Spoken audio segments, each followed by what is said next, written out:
So, the last ayah of Surah ar-Rahman ends with, "Blessed is the name of your Lord, owner of majesty and honor." Quantum physics says everything is energy. Islam says everything begins with a name. Say Bismillah and you invoke the source behind every vibration in the universe. But when you say ar-Rahman, you are literally aligning your heart with the most healing frequency. Dalam video ini, kita akan membahas surah ar-Rahman dan fisika kuantum. Satu hal yang istimewa dalam surat ini adalah adanya pengulangan ayat yang artinya, maka nikmat Tuhan kamu yang manakah yang kamu dustakan? Setiap kali Allah memaparkan kenikmatan yang diberikan kepada hamba-hambanya, Allah selalu bertanya dengan kalimat tersebut. Jumlahnya pun cukup banyak, mencapai 31 kali pengulangan. Ada apa dengan makna kalimat ini? Adakah rahasia besar pada kalimat tersebut sehingga Allah mengulanginya hingga 31 kali? My name is Sarah. I have a little bit of ADHD, a little bit of autism. Let's get started. So, Surah ar-Rahman is one of my favorite surahs in the Quran, and it is the main cause of all of my obsession with quantum physics. And because I question everything, I'm not really big on this hadith said this and that hadith said that. Like, I went straight to the source. I dissected the Quran in a way that I could understand, and when I got to this surah, though, I was stuck. When I got to Surah ar-Rahman, I was like, no, we're stopping here. I felt like there was a missing piece. Something was not adding up. There was definitely something that I needed to incorporate into understanding that surah. And so the more I learned about quantum physics, the more I realized that this exact surah is literally describing the very fabric of reality. So science tells us that the universe is built on balance, right? Electrons, protons, matter, energy. And Surah ar-Rahman opens with ar-Rahman allama al-Qur'an khalaqa al-insan, meaning that the foundation of creation is mercy, knowledge, and perfect order. Quantum physics says everything vibrates as a frequency. Here's the kicker, and my literal favorite part of this surah. Surah ar-Rahman repeats one ayah over and over again like a heartbeat. فَبِأَيِّ آلَاءِ رَبِّكُمَا تُكَذِّبَانِ 31 times. Like, that is music to the autistic brain.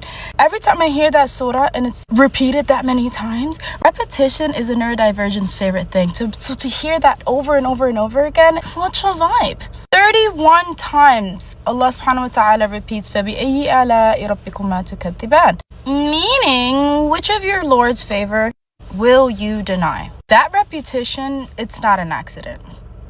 It's not. It's for a reason. It's a vibration, a resonance. It's a frequency, a literal frequency into our soul, if that makes sense. Because you gotta remember, our heart stabilizes around repetition and remembrance. This surah literally tunes your frequency. Like when Allah describes the balance, when He says, وَوَدَّعَ الْمِيزَانِ, if you really think about it, He's describing the literal universal law of symmetry that we see at a quantum level.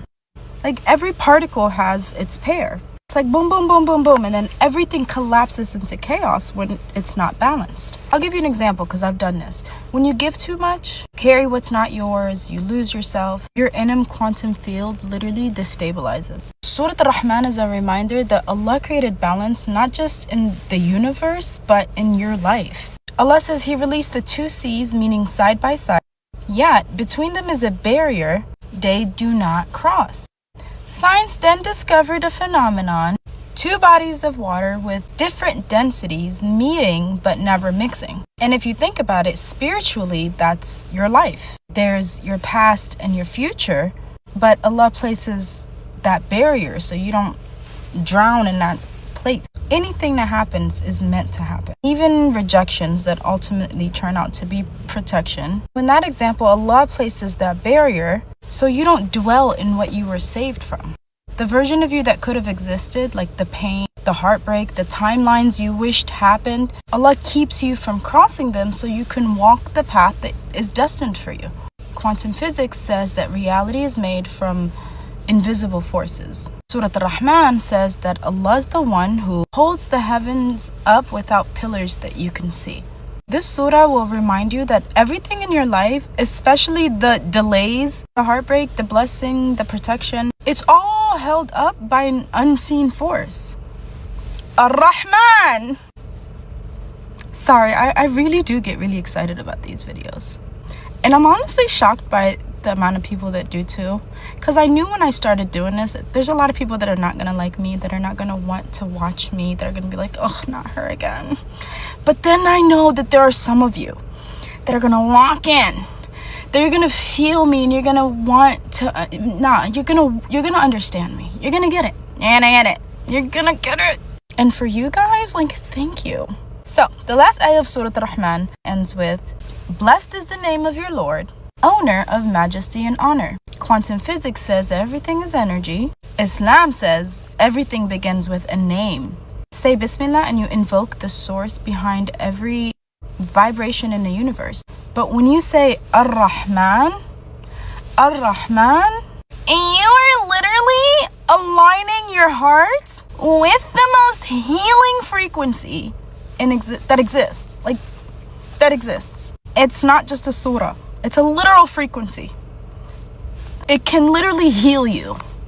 That surah can literally heal you. It's truly a reminder of just how merciful Allah is. Like, it's unreal. His mercy, His balance, everything goes back to balance. But like His mercy, His balance, His order, everything. It's quite amazing. Which is why this is my favorite surah. Kun fayakun, jadilah, maka jadilah, adalah ungkapan kekuasaan mutlak Allah dalam menciptakan sesuatu secara instan tanpa proses panjang.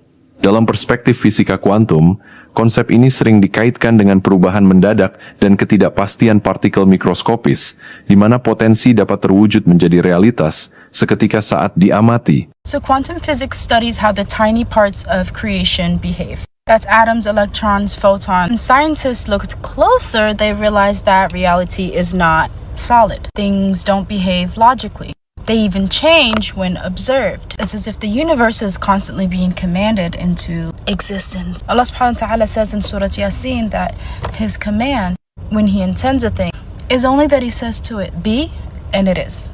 And quantum physics is noticing that command in the tiniest levels. In quantum mechanics, something can exist in two or more states at the same time until it's observed. An electron isn't here or there, it's both. We see one version of events, one dimension, but Allah subhanahu wa ta'ala sees all possibilities, all outcomes, and all at once. There's also my favorite, entanglement. When two particles are entangled, they mirror each other right away, even if they're light years apart. It's like they share this unseen connection that's before time and space. In Islam, we're taught that the unseen world, al-ghaib, connects everything. It goes for angels, energy, the souls of believers. They all exist in realms we can't see, but somehow they still influence us. Then there's the observer effect.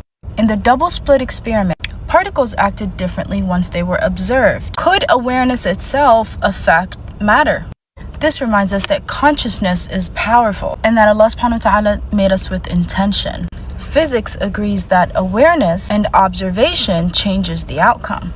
And Allah subhanahu wa ta'ala says in Surah ar-Rahman, indeed Allah will not change a condition of a people until they change what is in themselves.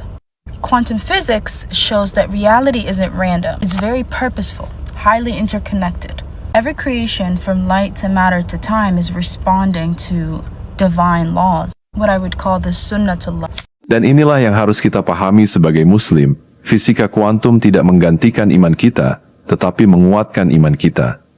Dan semakin dalam kita melihat ciptaan, semakin dekat kita pada Sang Pencipta.